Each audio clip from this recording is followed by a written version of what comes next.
ഇതാണ് മെയിൻ സാധനം. ഇത് കഴിയിട്ട് ഇതാണ് സാൻഡിങ് അടിക്കാനുള്ള സാധനം. പിന്നെ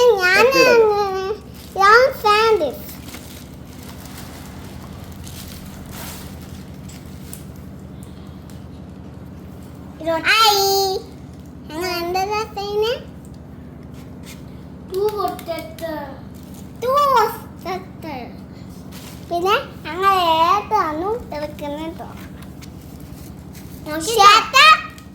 ഒരു എടുക്കണം പാപ്പച്ചി വലിയ എടുക്കാം. അതുകൊണ്ട്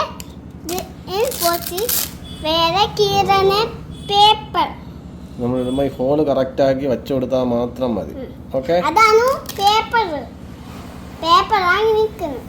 നോക്കി വെച്ചു പിന്നെ നോക്കി വച്ചിട്ട് പതുക്കെ കീറില്ലേ പിന്നെ സിറ്റാക്കി വയ്ക്കും.